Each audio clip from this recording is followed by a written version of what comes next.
looking at cell signaling, right? And we're looking at kind of a foundational slide. So like I said yesterday, this is, if you can understand this, memorize it, sit down, write it out, you'll be in good shape for any cell signaling that you ever learn ever again, right?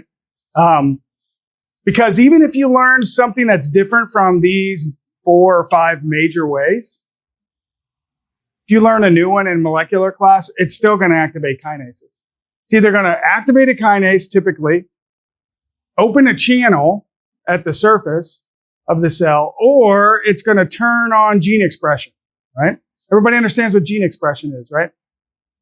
When you are going to actively transcribe genes, right? And that will produce messenger RNAs, and then you can start producing new proteins. Once those new proteins show up in the cytoplasm, they typically change metabolism, right? So we kind of ended here with adenylate cyclase and guanylate cyclase. Is everybody okay with those two? They both cyclize the 2 major energy molecules, ATP and GTP. These are your second messengers, cyclic AMP and cyclic GMP, and they turn on kinases, which then, remember, turn on and turn off other proteins, right? And that will change physiology. So if you turn on a bunch of enzymes that run a metabolic pathway, I'm going to give you an example of how these work in a minute, then you know metabolism changes in that cell. The one thing I was ending with last time is that guanylate cyclase has one kind of unique feature. It can be membrane bound, or it can be cytoplasmically bound. Cytoplasmically found or located guanylate cyclase is going to be activated by hydrophobic ligands or hydrophobic messengers. The one we're going to talk about most when we get to smooth muscle is nitric oxide. All right, so nitric oxide is a gas that's produced from the metabolism of an amino acid. We'll talk about it later, but this nitric oxide is going to be released by a cell to control another one. And it's a really small gas, and it's very hydrophobic. It just passes right through the membrane, and then it will find cytoplasmic guanylate cyclase, bind to it, turn it on, and the same thing happens, right? You turn on kinases. Nitric oxide leads to the activation of kinases that eventually cause smooth muscle to relax, right? And that's the effect of nitric oxide. Okay, number 4 is a different enzyme. It's called phospholipase C. The beauty of biochemists, they are very non-creative like me. They name the enzyme after what it breaks down. Nice, right? Everybody knows that anything that ends in ACE, I didn't mention this last time either, is an enzyme, right? So if you ever see anything in ACE and we're talking about cell physiology, biology, tissue physiology, it's an enzyme that does something. All right, so phospholipase breaks down phospholipids. You can imagine there are different types of phospholipases, but the main one in the membrane is typically phospholipase C. And it's pretty nice. These 3 proteins are found together in a lipid raft. So here is your receptor. This is a G-coupled receptor. So here is your G protein. We activate it once the primary or first messenger binds. This will activate the G protein. It crosses and turns on phospholipase C. And what phospholipase C does is it grabs one of the phospholipids that are sitting next to it and metabolize it, break it down. And basically what it's going to do is, if you remember, you got a phosphate head, and then you got these 3 carbons, right? And then you got 2 fatty acid tails, correct? What it's going to do is this. It's going to cut it so that you release this part of the molecule, and then you release that part of the molecule, right? So you release kind of the hydrophilic head and the hydrophobic tails. The second thing we're going to do is add some phosphates to the tails. The enzyme does that. All right. And it's going to form, what's called IP3. Okay. IP3 is the second messenger. So inositol is a fatty acid. So the fatty acid here is called inositol. And if you phosphorylate it 3 times, IP3, and that gives you inositol triphosphate. IP3 almost always runs to the endoplasmic reticulum and binds to IP3 calcium channels, right? And then once it binds to the calcium changes shape. This is a gated channel. It opens and calcium's released into the cytoplasm, or calcium floods the cytoplasm. So this is an intracellular release of calcium. If I ever ask you that type of question on any test, it's going to be phospholipase C that does it, right? Now, you can have calcium channels in the cell membrane that could be voltage gated, ligand binding, but IP3 binds to calcium channels in the smooth endoplasmic reticulum. One of the major functions of the smooth endoplasmic reticulum is calcium storage. And it will release calcium using these channels. Now, calcium is a very potent, you can call it a second messenger, even a tertiary messenger here, right? But whenever it comes into the cell, calcium, we'll talk about it a lot, it causes major changes, right? And so when calcium enters a typical cell, it's going to bind with another, it can't work by itself, so it's going to have to bind to something. We're going to find this is often the case no matter where we talk about calcium.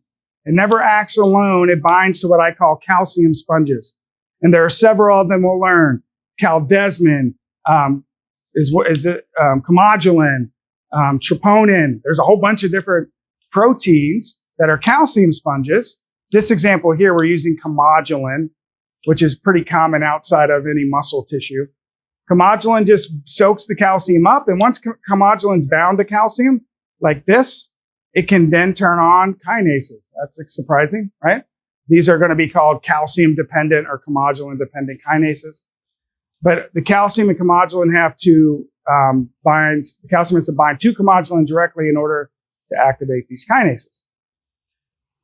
The top portion of my molecule here forms something called DAG, right? Which is diacylglycerol. Remember, glycerol is our backbone, right?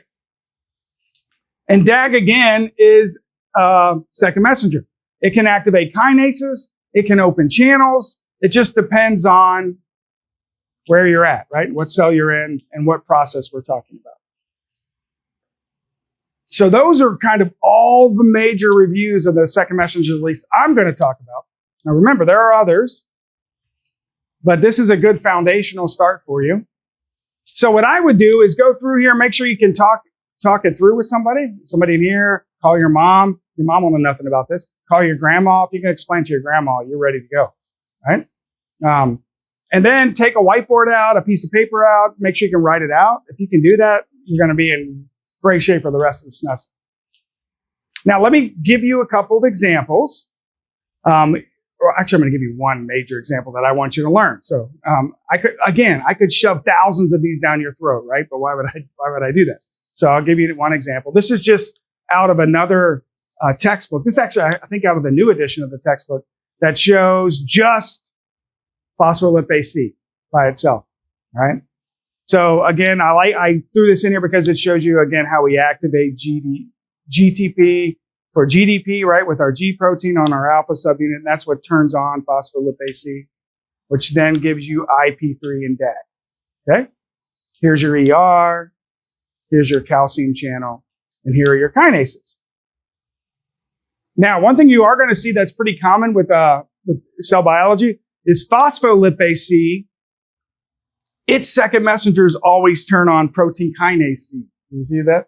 Adenylate cyclase turns on protein kinase A.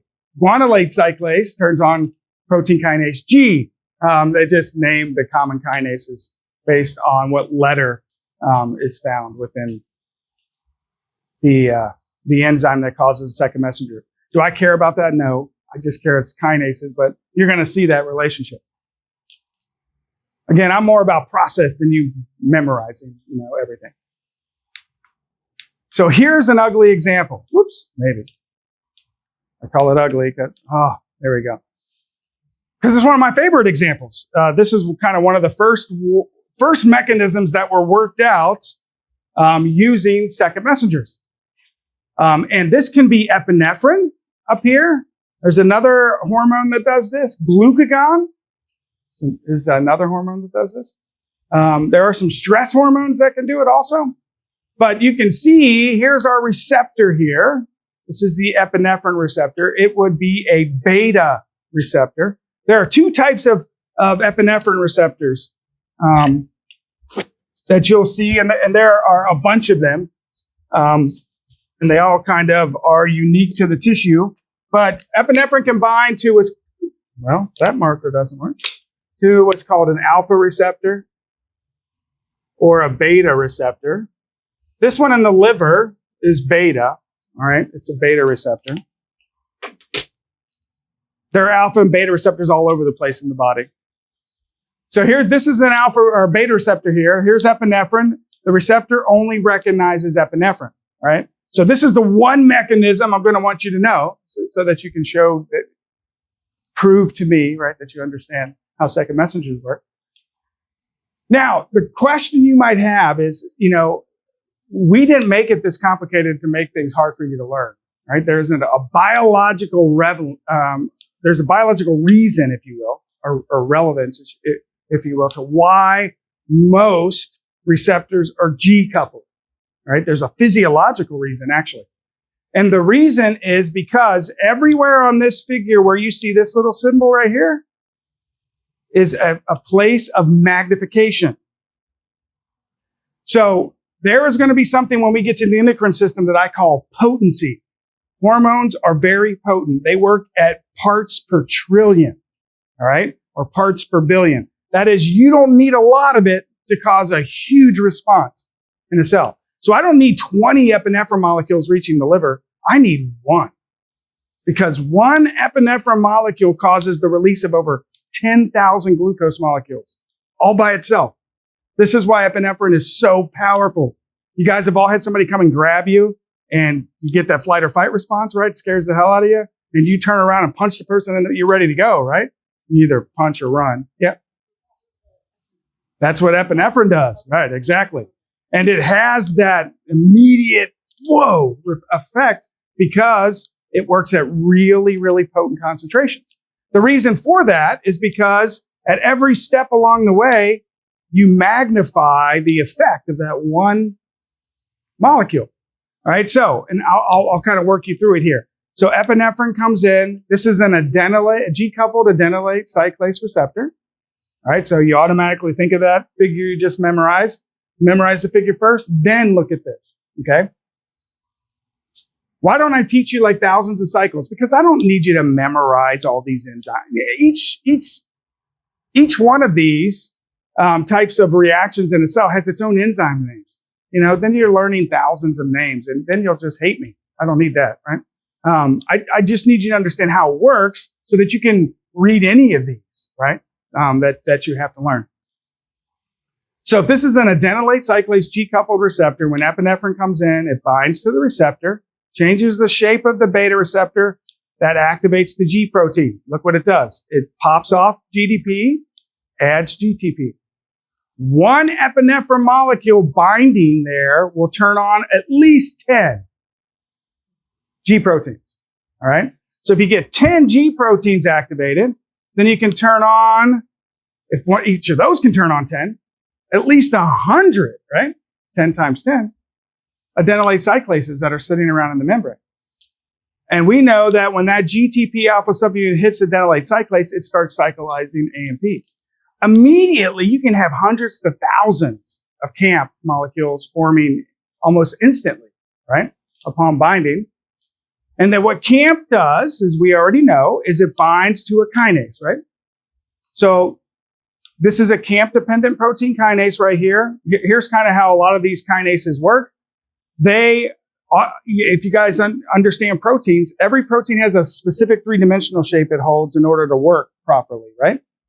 So if you have a repressor protein here that holds the enzyme out of shape, right, or prevents it from taking on its proper three-dimensional shape, then the enzyme's sitting there inactive, right? So what happens here is when CAMP is released, you get 3 or 4 of them binding to the repressor protein, which changes its shape and it releases, and now this kinase can take on its proper three-dimensional shape. Once it's active, because it has the proper shape, it can then start taking phosphates from ATP and phosphorylating things. All right. So in this particular mechanism, what we're going to do is epinephrine causes the liver cells to release glucose. So if you don't know much about the liver is one of the major sites of glucose storage in your body. So you store it as glycogen. You guys heard of the word glycogen probably before? All glycogen is a polymer of glucose. So when you eat and you got a bunch of glucose coming in, and say you eat a Snickers bar or something that's really high in carbohydrates, you break all that down in the intestines, you release this huge burst of sugar into the bloodstream. The liver takes it up and stores some of it, right? And so you got about 25% of glycogen storage in your liver. The other 75% or so is in skeletal muscle, right? Is where you store the rest of it. Now, those two storage sites, liver, skeletal muscle, the liver is very happy to give it up. That is, it'll store it, and when stimulated, will release it back as glucose. The skeletal muscle, not so much. Skeletal muscle says, that's mine. It's very stingy. It uses glycogen. It won't give it up to anybody else. And so the liver is kind of a place where you store extra sugars. So when you do that, and you're stimulated by epinephrine, what we're going to do is it lead to the breakdown of glycogen, right? So there are several enzymes that allow you to do this. Now, the protein kinase here from cyclic AMP doesn't turn on the enzyme that breaks glycogen down directly, because we want a couple of extra steps to amplify it even more, right? To go from 1,000 to 10,000 to 100,000 enzymes activated, so that they're all just break a lot of glycogen down really quickly. And so we got a couple of enzymes in the middle here that are also protein kinases. Okay, so notice CAMP is going to activate this kinase. Again, nice thing about enzymes is they're named for kind of what they activate. So this is going to activate this inactive enzyme here that's called glycogen phosphorylase. Right, so glycogen phosphorylase kinase, that's the enzyme we want to activate. So we're going to turn it on. Well, how do we do that? The protein takes ATP, breaks it down to ADP, and then adds a phosphate to it. See that? That turns it on. That's the on switch, because it takes on the proper three-dimensional shape. So active glycogen phosphorylase kinase, I know it's a lot to say, will then phosphorylate the enzyme of interest here, which is glycogen phosphorylase. That will turn it on, and glycogen phosphorylase now can break glycogen down into glucose. And the hepatocytes release glucose into the bloodstream. One epinephrine molecule causes the release of thousands of glucose molecules, which energize you immediately, right? Your central nervous system wakes up, your skeletal muscle is ready to go, and adds to that effect of the flight or fight response. So you can see here, I put this little figure over here on the side that shows you the amplification process. So one first messenger ends up causing a huge change physiologically within the cell. Here, it's the release of lots of glucose. So it's this ability to cause a kinase cascade is the word that you see in a textbook. So these G-coupled receptors cause kinase cascades, which lead to major amplification of enzyme activation, which causes a tremendous change in physiology. Does that make sense?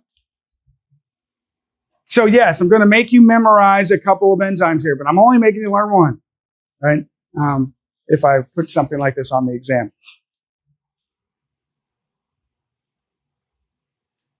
Good?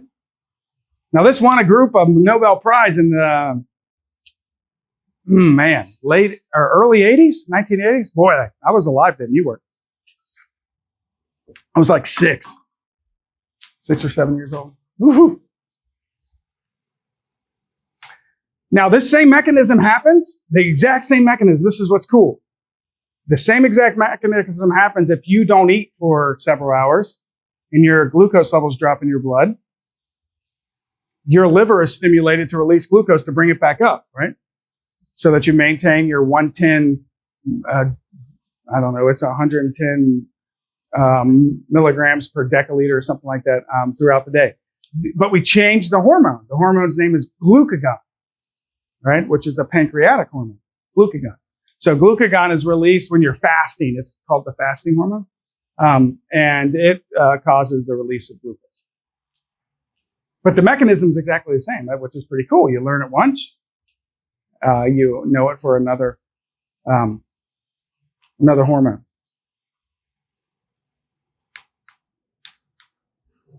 Okay, let's see. So to stimulate your interest, so membranes, you learn all this stuff and you're probably pretty bored, but now you can start applying it, right? So things like venoms and poisons take advantage of membranes, right? And membrane function. And so there's a really cool video here you can watch. Again, the internet sucks in here, so I'm not going to try to pull it up. That you can watch. That's the capture video of this snail here. That's called a cone snail. You guys ever seen cones? The shells are beautiful, right? They're fantastic. Well, here in the U.S., there are several different types of cones on the East Coast, for example. They are not toxic, right? So don't worry about going and picking cones up. But if you go to Indonesia and you're walking a tidal pool in Fiji someday on your honeymoon or something, I don't know. Be careful with the cones there, especially if they look really pretty, because they're probably alive. And if that cone stings you, you're dead, right? I mean, there's no antivenom, okay, for this. So they have a very toxic venom. Now, what do venoms do? Venoms take advantage of membranes and how they work. And so it's like an arms race, really, a lot of times with the organisms that produce venoms. So why would the cone shell produce such a potent venom? Is really the question. Because these cone shells, or these snails in Indonesia, are fish eaters. They're not like other mollusk eaters. They eat fish. And think about it. Have you ever seen a cone snail move? Or any snail? It's like watching grass grow. How the hell are they going to catch a fish? Is the question. And really, fish ignore them because they're moving like this, right? They're sneaking up on the fish, and it might take them an hour to get there. But once they get close enough, they have this long tube that sticks off of them, a proboscis, and they have a harpoon in there that shoots much faster than the fish can swim. And this harpoon, which is a modified tooth, right? It's a modified mouth part, shoots out, punctures the side of the fish, and you would imagine the fish would just swim away, right? Like in Nemo, swim away. And the snail would be swimming with it, right? It would be a terrible thing. So they have a venom that's so potent, the fish is immediately paralyzed. And that paralyzation then allows them to just eat them alive. So that's kind of how they work. But if you get stuck by this, it's called alpha conotoxin. It's bad news because it's going to cause paralysis of your skeletal muscle too. The first skeletal muscle it will paralyze is your diaphragm. All right, so you're drop into a coma and then you stop breathing. All right, so don't want to get stung by them. So if you do find one, like you want to keep it, just pick something up use tongs or something, right? Pick it up, throw it in some fresh water, the snail will die, and then actually they won't let you do that, but if you really want the shell. So the video is cool. It shows the harpooning and the eating all sped up because it takes all day to happen. Now, this is what alpha conotoxin looks like. This is a pretty cool picture. It shows you the amino acid sequence, right? So this is the polypeptide. There's some cysteine groups in here. Cysteine is a really important amino acid because it's sulfur containing. If you don't know that, which means it can form these very strong covalent disulfide bonds, which hold the shape. Now notice the shape of this is flat. It's just like this, just flat like my hand. And so the type of receptor it sits on is flat, right? And it is mimicking the flat binding surface of acetylcholine, right? So on this figure here, I just point this out. This is from a textbook. They didn't spell it right, so they forgot the E. I don't make fun of them because I'm a horrible speller, right? But there should be an E there, right? So acetylcholine or acetylcholine, if you learn it from a biochemist, they pronounce it differently. So this is mimicking acetylcholine. So you probably heard of that neurotransmitter before. If you haven't, it's the most common neurotransmitter in your body. And it's mostly released in the brain into skeletal muscle. So you can imagine what this alpha conotoxin does. it can bind to the acetylcholine receptor, but when it binds, it doesn't let go. It's stuck. And there's no enzyme that we make that can break alpha conotoxin down. So now your nerves can release as much neurotransmitter as they want to say, hey, contract, contract, contract, but there's nothing to bind to, right? So this is where the receptor becomes really important. For a cell to respond to a messenger, it has to have a receptor, right? An active receptor. This is the whole basis of diabetes too. You're either not producing insulin or your cells are not making the receptor. So your cells have no idea that insulin's available, right? If they're not making the receptor. This is how a lot of poisons work, by mimicking a ligand, right? Either a primary messenger or a secondary messenger. That's why physiology is cool, right? That's what makes it really interesting. But to understand that, you got to understand how important proteins are in a membrane.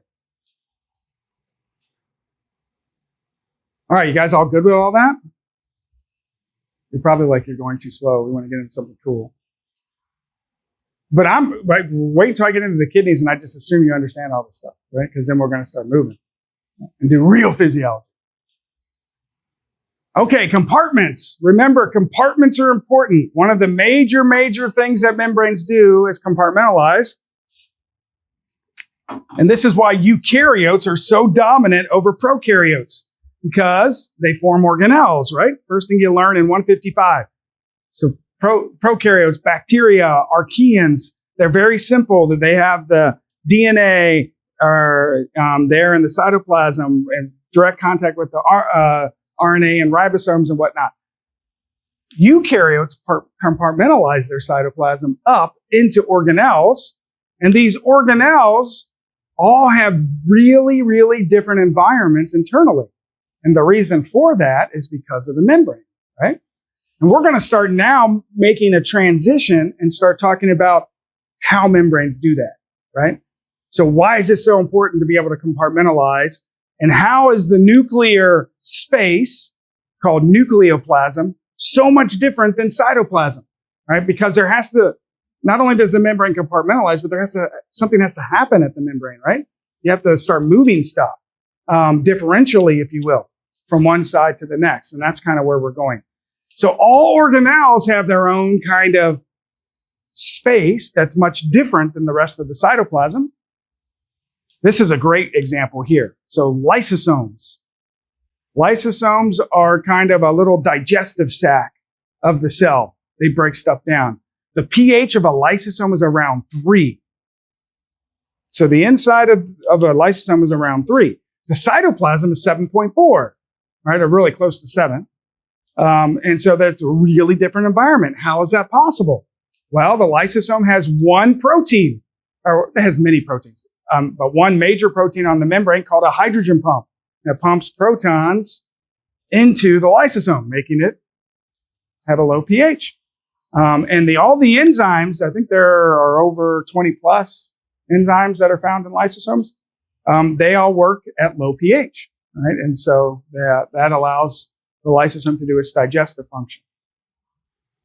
So these I'm sure you all know or all heard of before. I'm assuming you know what they do.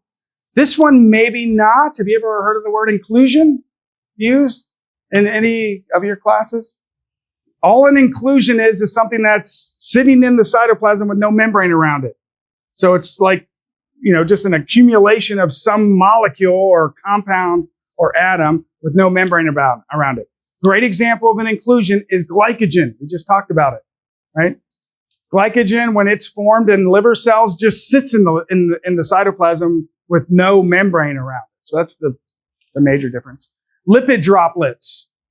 Lipid droplets you see in cells in cytoplasm. Cholesterol droplets that you see in steroid-producing cells are inclusions. And I might use that word later in lecture, so I just want to make sure you knew it. So those are all intracellular compartments, right? Intracellular compartments.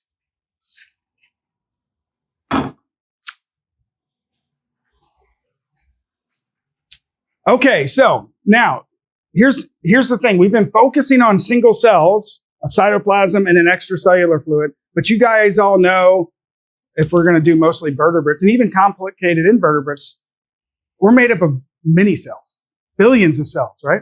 And so cells aren't by themselves. They're actually located in groups, that we call those groups tissues, right? And so tissues are cells that are kind of attached to each other that then perform a certain function, have a certain shape, right? And so we need to start talking about tissues, because that's where all the real physiology happens, right? Is at the tissue level. Unless you're talking about a single cell protist, we're going to be talking about multiple cells working together. All right. And so one of the coolest ways to start that discussion is to now talk about how body compartments inside of you are separated from one another, right? Classic example, the stomach, right? The stomach is kind of like a big lysosome, isn't it? It's a big, muscular, multiple tissue organ that has a really low pH compared to all of the hollow body spaces around it. So how? How is that possible? Compartmentalization, right? Well, it's not one cell now. It's millions of cells that are forming that barrier. And that tissue type is called an epithelium, right? So epithelium is if you ever take histology or hear somebody talk about epithelium, lines and covers everything in your body. If it's hollow, it's lined with an epithelium. It's probably also covered with an epithelium to separate all of the body compartments from one another.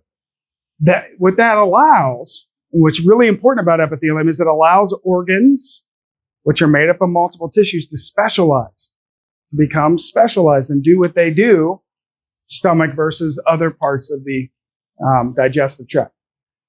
So how do we compartmentalize them? Well, we know that each epithelial cell is a cell. Each epithelial cell has a membrane. So what we're going to do is line the cells up and then ziplock the membranes. So we go from one cellular membrane to millions of cellular membranes acting as a single barrier. Does that make sense? And that's what we're going to do. Now, the cool thing about epithelia is they are really tight. They're really close together. Oh, sure. Do you want that one too? Is this working? I have no idea. I think Dean was using it. But he said he left enough for Josh to work on it. Josh is here. Oh, okay. I'm sorry. I'm sorry. I'm like, I told you yesterday, I'm pretty busy. Don't leave him in there. Thank you, listen. You're good. Just talking about membranes. Membranes. So epithelial cells. Epithelial cells are the most tightly packed cells of any tissue. They touch each other. They always touch. So they're really tightly packed together. And wherever cells touch, we give it a name. We call them junctions. So wherever two cell membranes touch, we call it a junction. And there are several types of junctions that are very common in epithelial cells, right? And these are a list of them. So we got tight junctions.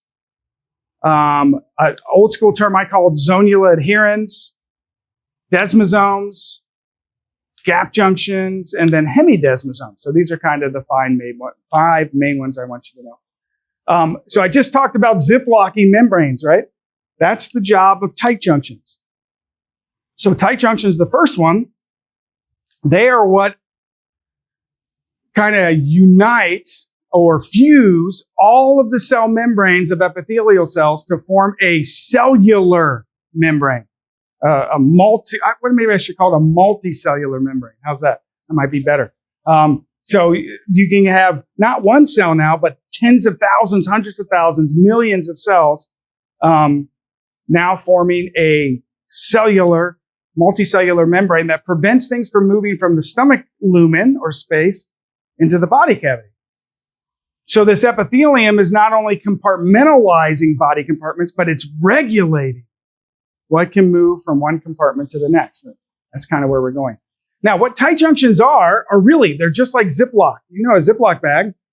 So if you imagine the two edges of a Ziploc as two different cell membranes, when you bring them together, you then crimp them, right? Crimp them and close them off with that specialized Ziploc. That's exactly what happens. You bring two membranes together, and they're usually found And I guess I should point this out just to make sure everybody is okay with orientation. When we're looking at an epithelium, all epithelia sit on a little thin connective tissue glue. All right, this is called the basement membrane. You might have heard that before. Or sometimes it's called the basal lamina, is another term that a histologist often use. So this is a little tissue glue, and then we're going to glue or anchor our cells in place like this, right? And so that they will be really close together. And so we can put a nucleus in these. And you can see there's very little interstitial space between each one, right? Now, with this orientation, if all epithelia is kind of oriented this way, then we can polarize it. So the top of the cells that are sticking out into this body compartment, these are called the apical surface. And then where the cells are anchored in place down here, since we use basal, this is called the basal surface. All right, so basally versus apically on an epithelium. And tight junctions are almost always found apically. So they're going to be up here like this. You're going to zip lock the membranes together. And what that will do is prevent materials from moving between the cells, right? It's going to bounce off because you've zip locked the membranes. So you can see on this figure here,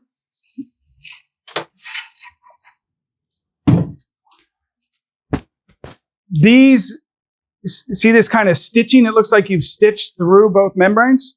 These are the proteins that stitch and then glue or zip lock the membranes together between two cells. And so the tight junctions are up here. So this would be the apical surface, and this would be the basal surface. See the basement membrane? A lot of epithelia have microvilli or little folds on their apical surface. For a histologist, that's a sure sign of absorption or secretion happening at the epithelium, because that increases surface area, right? So that you can do those things more effectively. So they are apically located, and there are proteins that do the stitching, that stitch the membranes together or hold them together so that they stay touch and make sure that they form a uniform barrier.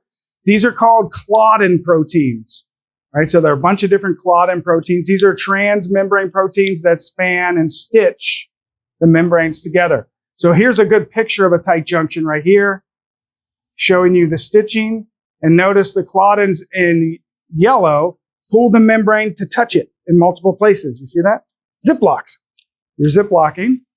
So materials cannot move between the cells. So that's a tight junction. Tight junctions are responsible for multicellular membrane compartmentalization. Holy moly, it's a lot of words. Multicellular compartmentalization, right?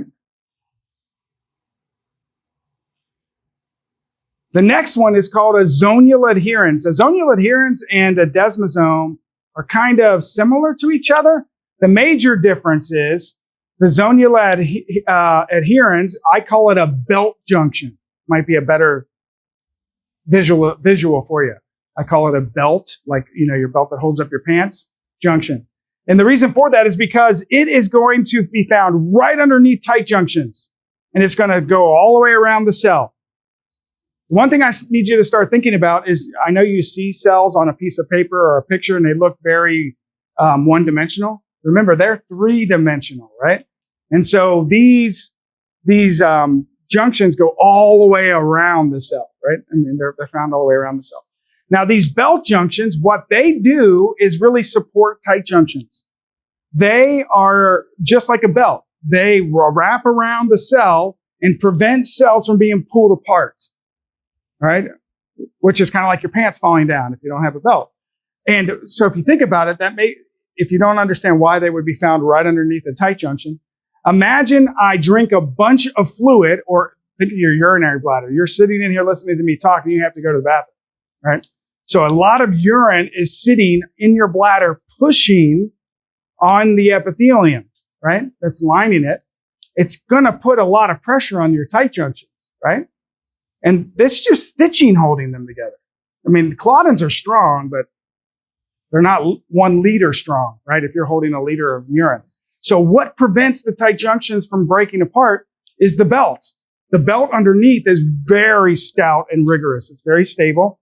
And so it supports the membrane right above it and prevents it from separating if there's a lot of pressure put on it. Does that make sense?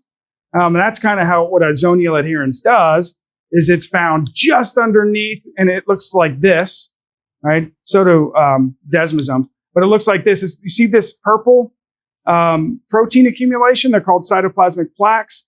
These plaques are going to be really wide on these. And this is a belt right here going around. All right. And the protein here also starts with the C. It's called a cadherin. The major difference between a zonule adherens and a desmosome is the zonule adherens, the cadherins, interact with a different cytoskeletal protein. They interact with actin filaments. Right? They interact with actin filaments. You guys know, you may or may not, you know the cytoskeleton, you should know, have actin, intermediate filaments, and microtubules, right? Are the 3 major filaments of the cytoskeleton. And I don't know if you were taught or not, I always teach my kids this, that actin is found in all cells. You guys know that? It's not just found in muscle cells. Like, that's where you learn it, right? Oh, actin and myosin, they cause contraction. But no, actin's found in all cells. And it's always located just under the cell membrane. So just under the cell membrane. And it's what gives cells their 3-dimensional topography. So you see those microvilli? They're formed by actin, right? Actin moving around and forming those folds. Well, actin also interacts with the zonule adherens because it's located close to the microvilli, right? And so it's that cytoskeletal protein that it interacts with, which supports the belt and prevents the membranes from being pulled apart. Desmosomes are, I call them spot welds. That's what I call them, like a spot welding. So they're not a long belt. They're not continuous. They're kind of random. The one thing that makes them not random is that when a desmosome protein plaque in purple here is laid down in one cell under the membrane, it's going to be laid down exactly in the same spot in the other cell. There's communication between the two cells. And you're going to send some proteins here that are going to stitch kind of the plaques together and organize the lining up. You see that? Between the two cells. Now, what inserts into the plaque here, which is basically cement, are intermediate filaments. All right, or they call them keratins. I know you've heard of keratin before. Keratin is heavy in the skin, right? Your skin has lots of desmosomes in it, and there's lots of intermediate filaments that are associated with it. Now, intermediate filaments are really interesting. They are really rigorous, unbendable, long 2x4s. And they provide most of the scaffolding that gives your cell its 3-dimensional shape. Now, if I insert thousands of 2x4s or intermediate filaments into each plaque, this is kind of how a desmosome works. It's kind of cool how it works. It's not the stitching between the plaques that holds the cells together. And I always use this analogy when I'm in a room. So if this is a cell, we're inside the cytoplasm of one cell, and the hallway on the outside is a second cell. Actually, the hallway would be the interstitial space, and then outside the wall would be the next cell, right? A really big cell. We have a door there, and we have a window here. We're going to call these the two plaques, right? So there's going to be a plaque right there, and then a plaque on the other side, right? On the other cell membrane there over by the window. And here's another plaque on this side, and then on this side would be another plaque in the cell. What I'm going to do is I'm going to take a 2x4 that's a little longer than this room because I want it to be tight. And I'm going to push it up on the window, and then I'm going to have Indigo over there take a hammer and push the other one up so that it's pushing out, right? On the window and the door. And then you can hang off of it, right? Woo! Don't have to put any screws in it or anything. So think of doing that hundreds of thousands of times on either side, and those 2x4s or those intermediate filaments are going to push and hold the cell together. It's almost like a static force, right? It's the actual force of the intermediate filaments pushing out. And the reason I line these plaques up is so that that's kind of where the strength is right there. And again, it's really hard to separate them because they're attached to the cytoskeleton. So we put them all over the place randomly, right? And they kind of hold cells together. Does that make sense? Now, a hemidesmosome is just half of a desmosome. So and they're going to be found on the basal surface, basal membrane of our epithelium. And why is it a hemi? Because notice there's not another cell underneath it. So I put my plaque here, and again, I have intermediate filaments pushing down, and then I'm going to stitch this plaque into the basement membrane proteins. All right, I'm going to stitch that plaque into the basement membrane proteins. And so what I'm doing is stitching it into the basal lamina, and I'm going to use a different protein here because cadherins don't work. I'm going to use integrins. All right, and integrins are proteins that are membrane bound that are associated with proteins found in the basal lamina that are called laminins. That's why histologists use basal lamina instead of basement membrane, because laminin is the major basement membrane glue, and it's fibrous. And these integrins, which form the plaque of the hemidesmosome that not only cements the intermediate filaments, which will push down on the membrane, but they also will stitch the membrane into the laminins using integrins. You can look up some really cool pictures of these if you want to see the most robust hemidesmosomes are in the epidermis. If you were to look them up in the epidermis, they got nice pictures of them. Okay, the last one is a gap junction. Gap junctions are typically found basally, and they are made up of a protein called a connexin protein. And all a connexin protein is a big hollow piece of straw. Think of it as a long cylinder that's hollow. And I'm going to insert it into the membrane so that both ends stick out between the interstitial space and the two cells. And cytoplasm can now flow through those hollow cylinders, those connexin complexes. And this will allow one epithelial cell to communicate directly with the other epithelial cell through cytoplasmic communication. So it allows rapid coordination of cells together in physiology. So your heartbeat, you have hundreds or millions of cardiac muscle cells beating at the same time, right? To coordinate your contraction of your heart. Guess what is connecting them all together? Gap junctions, right? So there's an example of where gap junctions are really important. So we got tight junctions supported by zonal adherens, which are belt junctions. Tight junctions are responsible for compartmentalization of body cavities, and we're going to talk about that in a second. And then desmosomes are basically spot welds that help keep cells locked together and then hemidesmosomes keep cells attached to the basement membrane, right? And then we got gap junctions, which are hollow tubes between cells. They're protein complexes that allow cytoplasm to communicate between groups of cells for coordinated cell physiology. And these are all pictures, most of them from this one isn't. This one I took a long time ago, but these are from my thesis, I think, a long time ago.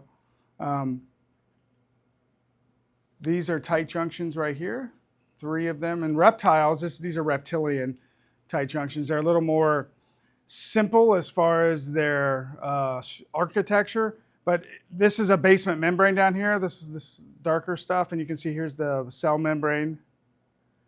And there's one cell on this side, and then another cell on this side.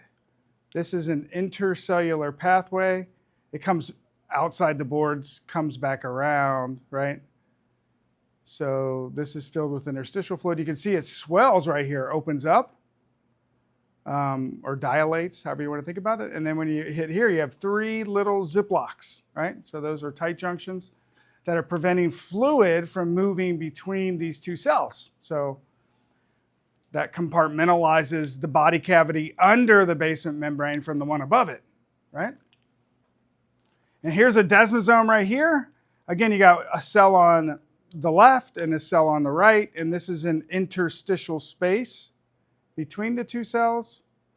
And right here is your protein plaques on either side of the cell membrane. And there are a bunch of little circles around it. As you can see, these are all intermediate filaments in different sectional planes that are attaching into the spot weld. I mean, that's what a typical desmosome looks like. Okay, the last thing we got to cover before we can move into talking about tissues are basically the cytoskeleton, a little bit about what matrix is, and then the different body fluids, which we've kind of talked about in a couple of the lectures, but I give you a slide for. The cytoskeleton is huge in the ability of cells to do physiology in a coordinated, timed way.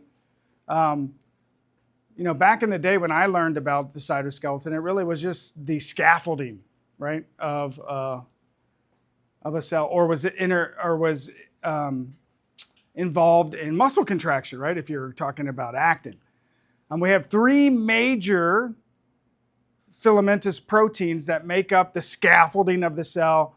They're called microtubules, which are the largest in diameter, about 25 nanometers. We have intermediate filaments, which are intermediate in size between the big and small ones. And those are about 10 nanometers. And then you got microfilaments, which are the smallest in diameter at about 7 nanometers. And names you may have heard of before are keratins. All the keratins are intermediate filaments. And so the keratinized skin, your skin's keratinized, right? It's hard and waterproof. Keratin is the major cytoskeletal protein found in the skin cells, and keratinized epithelium at least. Also, nerves have a lot of intermediate filaments, and they're called neurofilaments in nerves, and they provide the cytoskeletal scaffolding that give nerves their very specific 3-dimensional shape. Microtubules are large, strong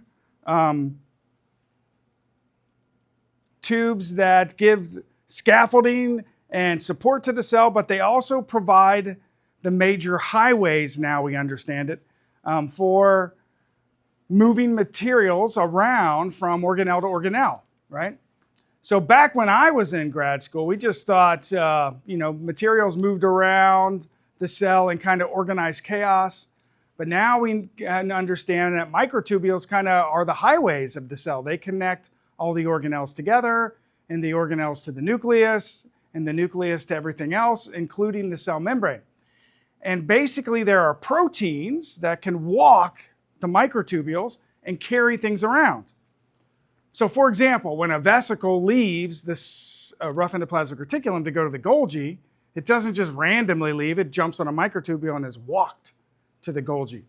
All right? And so these little motor proteins are represented kind of right here in this figure with these look like little J's or little hooks. Those are motor proteins. There are 2 major motor proteins that do the walking, and they are kind of related to myosin, which is one you might have heard of before. So one is called dynein, and the other one is called kinesin.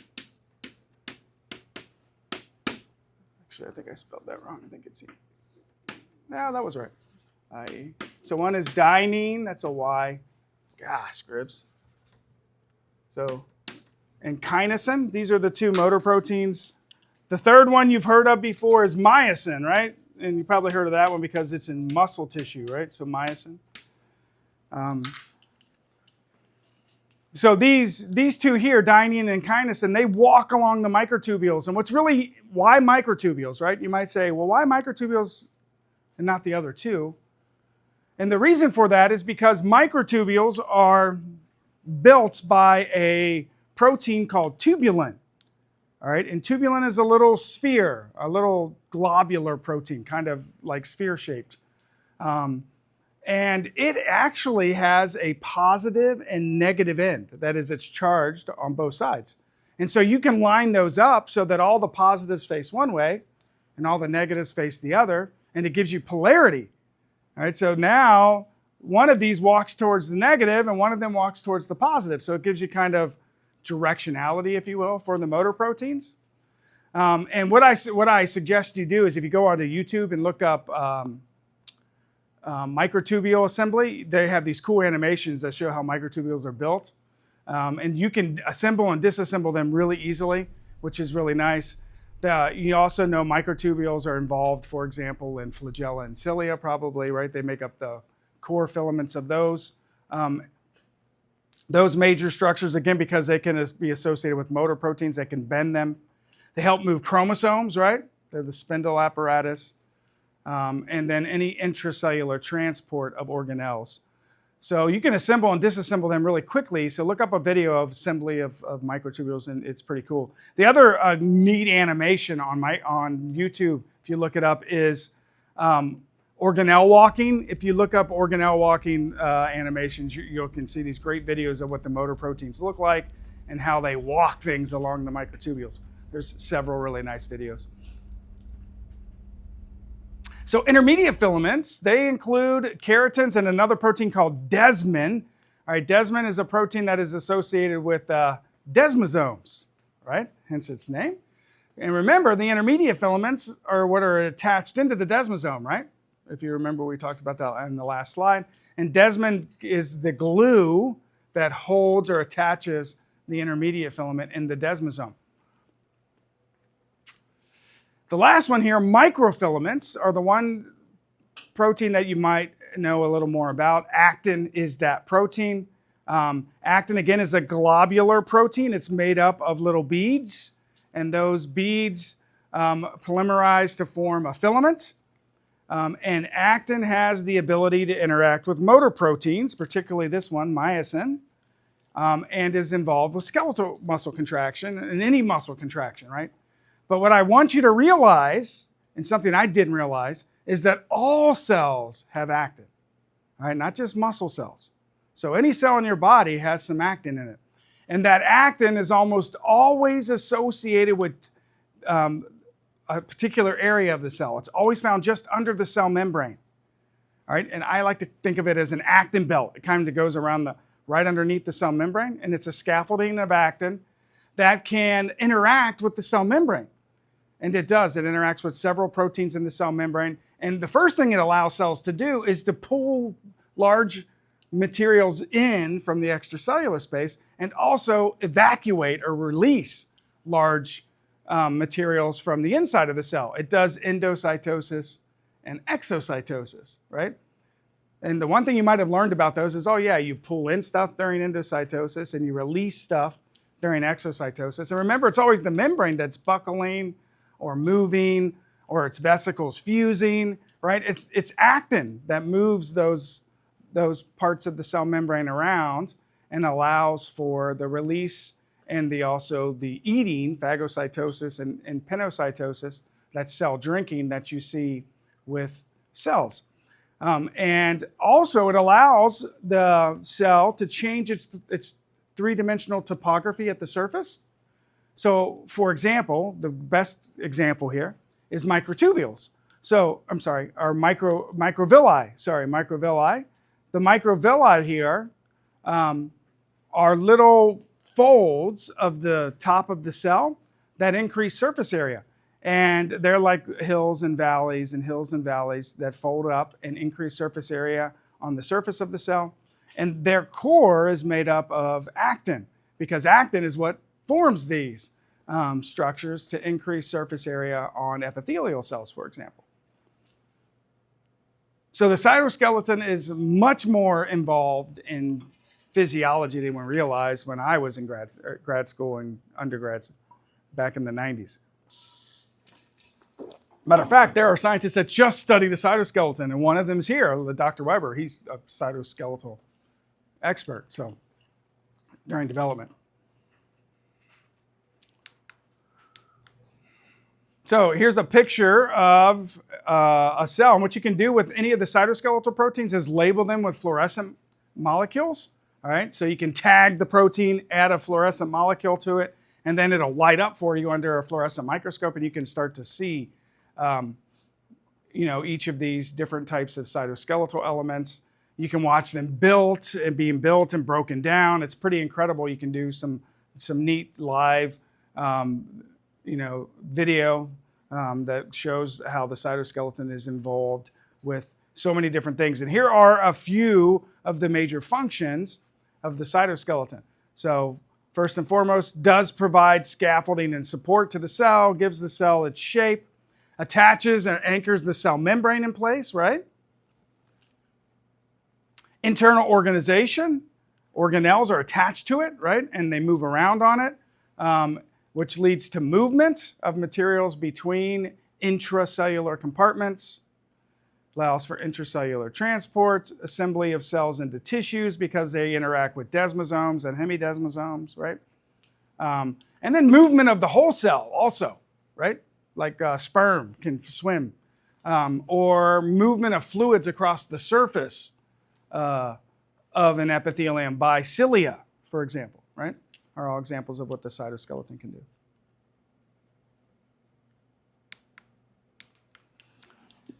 Okay, any questions on cytoskeleton?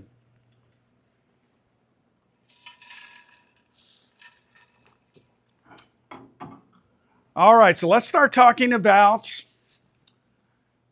how we can apply what we've learned about membranes to tissues, right? Because that's where we really want to be, is talking about, if we're going to talk about, the physiology of an organism, we need to talk about the tissues of an organism. So we got to take it a little further than just cytoplasm versus extracellular space, right? Because we are complicated internally, and we have a lot of what we call hollow organs and spaces within our body. And these anatomical compartments are always lined with a particular tissue or covered with a particular tissue that's called epithelium, right? So now that you've done a little histology and looked at some of the epithelia, if you look at any organ, you can, and if it's hollow, you'll find epithelium there, right? So epithelium, what it does is its first job is compartmentalizing body cavities from one another, so that body cavities can have very specific environments compared to other ones. And what that allows for evolutionarily in complex organisms like us, like vertebrates, is it allows those compartments to become specialized to do something, right, physiologically.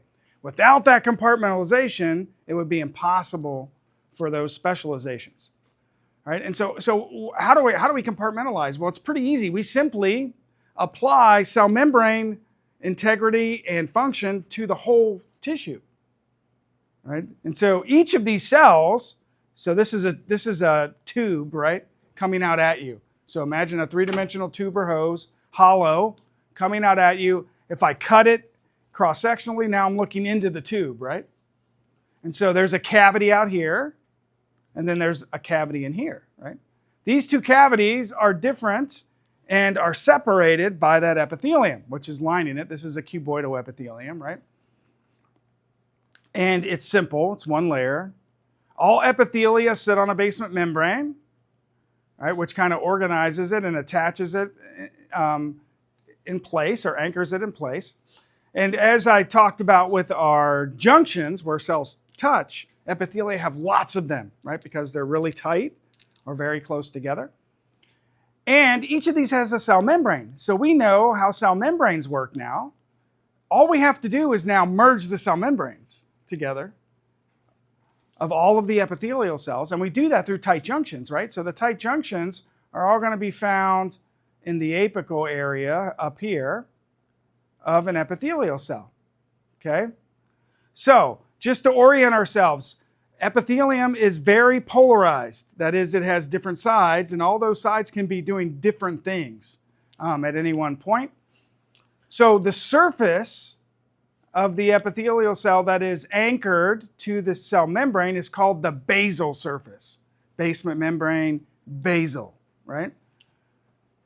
The other surface, the opposite surface, which is pointing out into a body cavity, is called the apical surface, or the apex of the cell. And then the lateral cell membranes are called the lateral walls or the basolateral walls.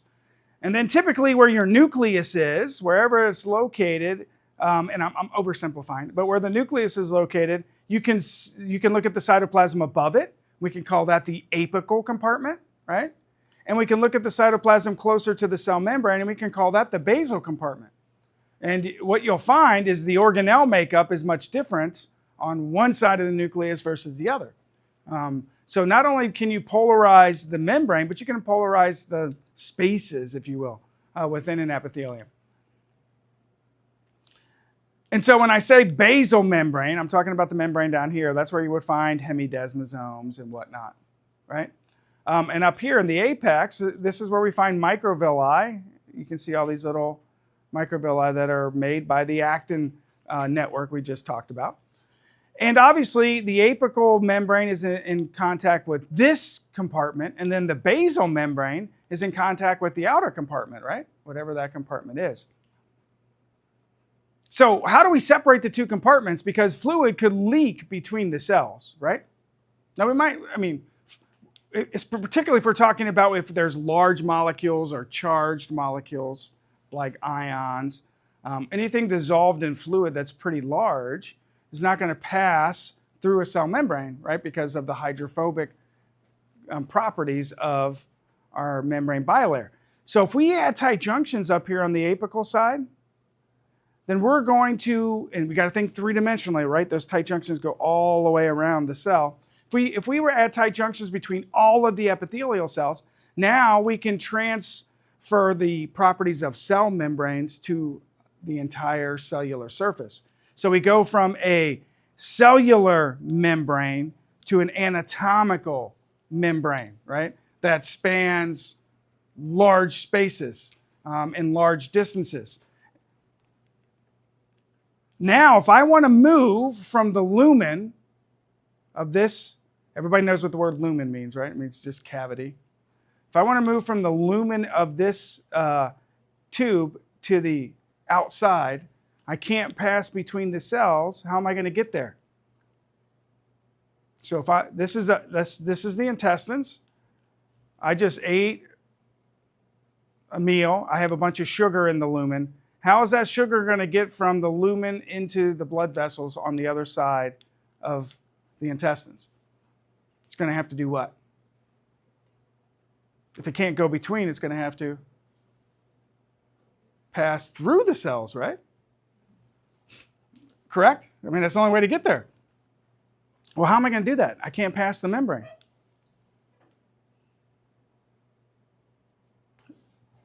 So what am I going to have to insert into the membrane in order to move things that are charged? Channels, exactly, transporters. So these cells now start controlling or regulating what you can move, right? That is called compartmentalization. That allows for specialization. Now these cells control gene expression and insert specific proteins into the surfaces of the membrane to move things.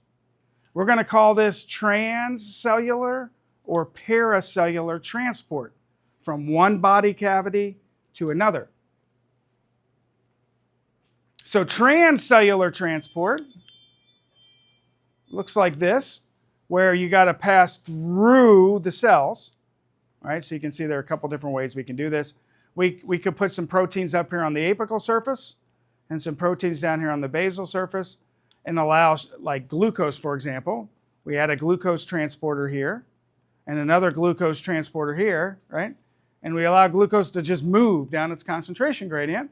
It'll just go from this body cavity through the glucose transporter, through the cell, and escape into this other body cavity, right? We could add the channel right here on the lateral surface and do this, right? It's still transcellular transport. We have to pass through the cell. The difference between trans and para means outside of. Paracellular transport happens between the tight junctions. There are specific tight junction proteins that can allow things to leak, if you will. They're very specific. All right. When we get to the kidneys, we'll talk about some salt transporters that are actually paracellular transporters, not transcellular transporters. But still, the cells here are controlling what can move from one side to the other, right? So it's all about what proteins you express in a membrane that determines how you move things. This is one of the other jobs of epithelium. Compartmentalization is number one. Transport between body cavities is another, right? And so they're often involved with what we're going to call absorption, reabsorption, secretion. These are all terms you may have heard of before that are jobs of epithelial cells. So this is why epithelium often have those microvilli, because that increases surface area and makes this process more efficient, right? Why? Because it adds membrane.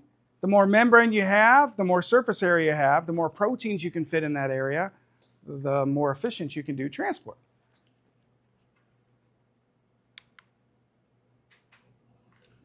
Does that make sense so far? So far, so good?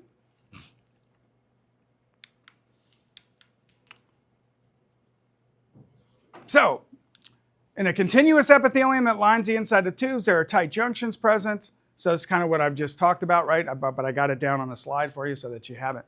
This compartmentalization you can apply to body cavities because of the ability of the tight junctions to transfer cell membrane properties to an entire epithelium. Good form equals function. You see how we build it determines how it works. The other thing that you'll see that epithelia that are involved in transport have are a lot of mitochondria. All right, they typically have lots of mitochondria because this process of movement is often involves something we're going to call pumps, which involves moving things against their concentration gradient, which is kind of where we're going, is to start talking about cellular transport. And they need a lot of ATP to do that, right? So they often have a lot of mitochondria to help with that job, as we'll see.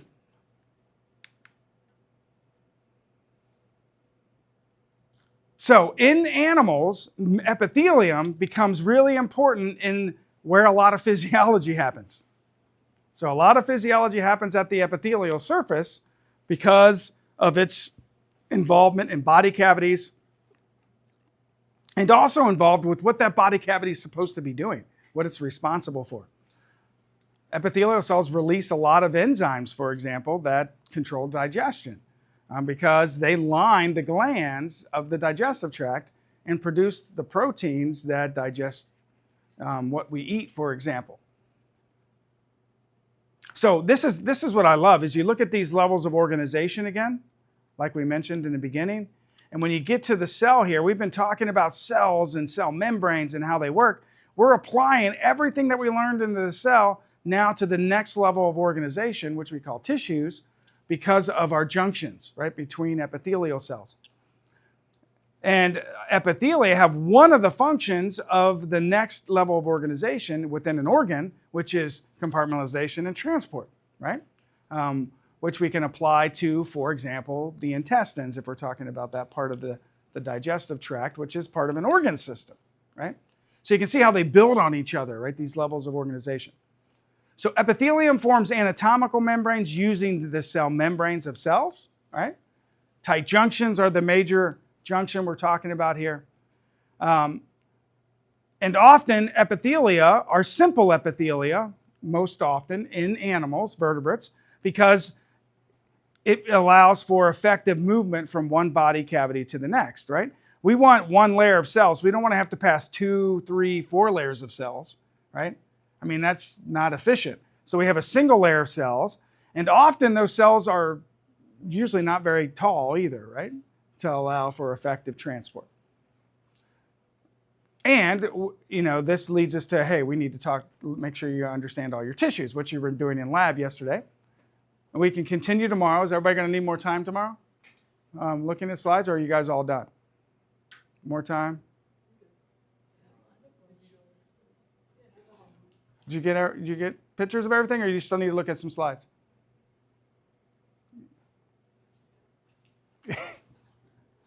You're good? Okay.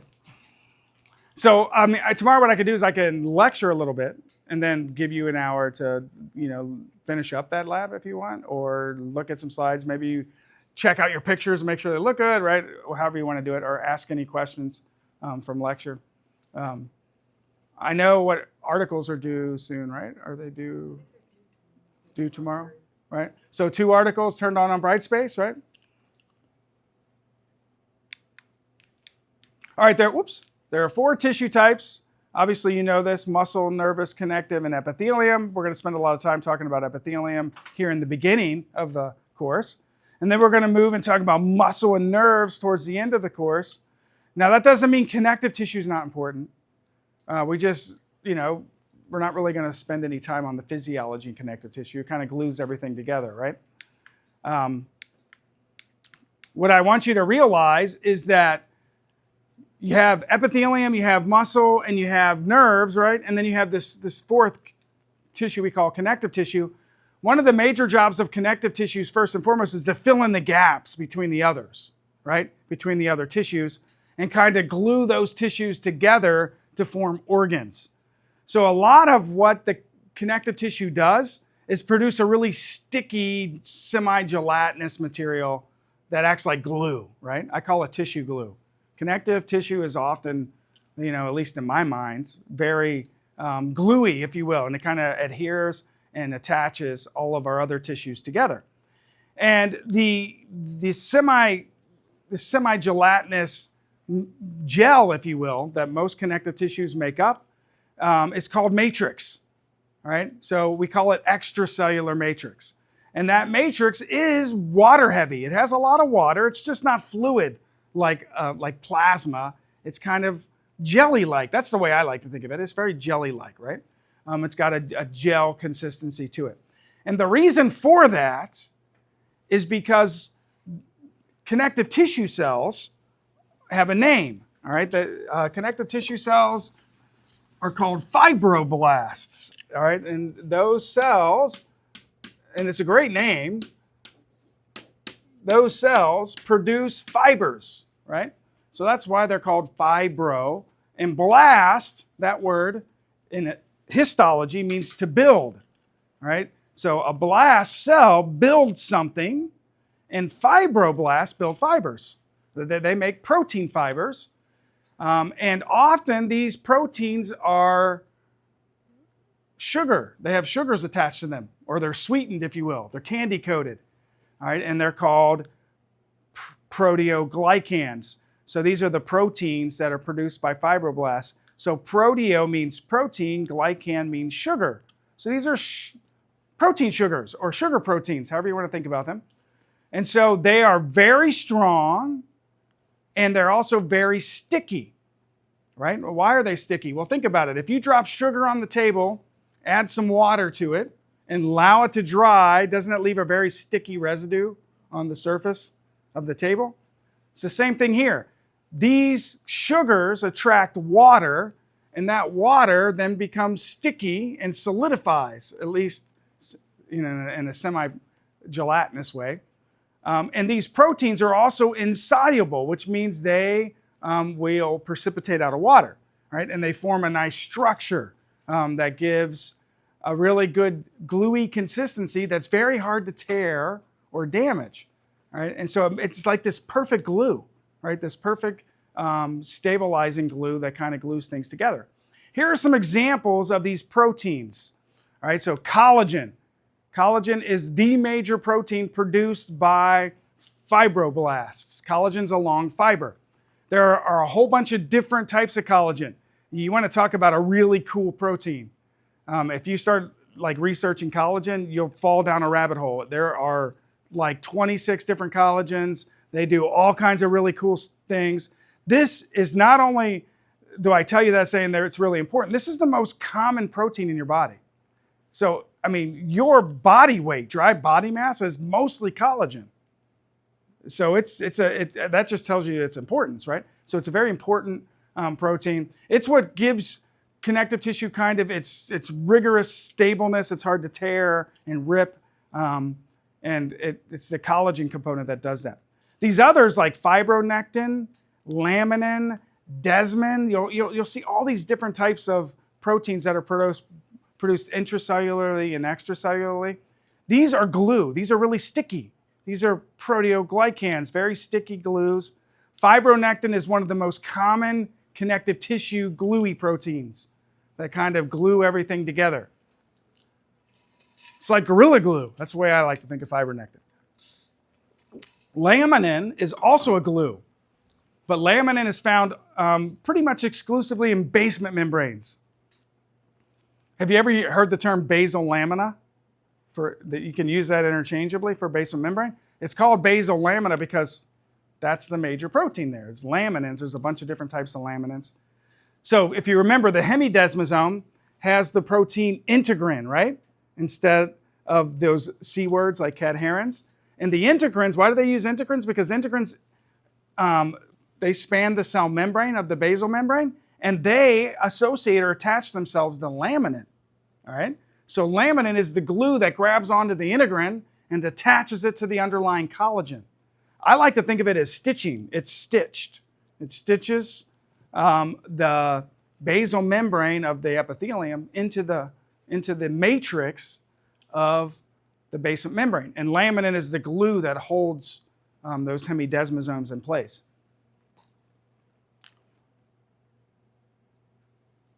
So this matrix is really important. It pretty much fills in all of the spaces between all of our other tissues because they're connective tissues that fill in the space. The other thing that we can do to our connective tissues is harden them with minerals, calcium salts, and we can form some of the harder structures of the body like bone and teeth, which support our skeleton, right? Our endoskeleton in vertebrates. So here's a picture of one of our connective tissues. What kind of tissue is that? Hyaline cartilage, that's right. Oh, all the histology. What's that? Bone, yeah. That's all right. I won't put a picture on this isn't histology class, don't worry. Take histology and then you can take the lab practicals.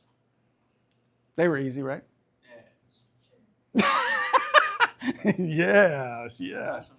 Last one was hard. Yeah, the last one makes sense. All right, so we talked about these already. So here's our compartments in the body, right? So we have intracellular fluid. That's the cytoplasm, right? Or cytosol. So that's all of the fluid, the semi-gelatinous fluid found in cells. And then we have two major extracellular fluids, right, which are found outside of the cells. And so all the cells in a vertebrate and invertebrate too are bathed, they're sitting in the fluid, right? And so we got interstitial fluid or intercellular fluid or tissue fluid. Those are all names you see, right? That's the fluid that cells are sitting in. And then we have plasma, which is found in the cardiovascular system, right? In the circulatory system. There was a third one. You remember the third one that I mentioned 2 lectures ago, I guess. It's found in another set of vessels. It's called lymph. All right, lymph is the third extracellular fluid. But you don't often see it in texts. I mean, textbooks don't often tell you that lymph is an extracellular fluid. Now, I will tell you, all three of these are really closely related to each other. They look a lot alike. The one that's probably the most different between the three is plasma because there are proteins circulating in the cardiovascular system that don't leave the blood. And so they're not going to be found in the interstitial fluid. Interstitial fluid gives rise to lymph. And so lymph and interstitial fluid are very similar in what they kind of look like. It's all a location thing, where you're found. So this is kind of I like this figure over here, kind of gives you your functional body fluid compartments, right? Talking about your fluids and then your different types of cells and gives you, some cell size things here that are really important. And then here's our compartmentalization broken down, right? You guys like how I took you from the individual molecules, right, all the way up to the cell, to the tissues, and now we can start doing some physiology, right?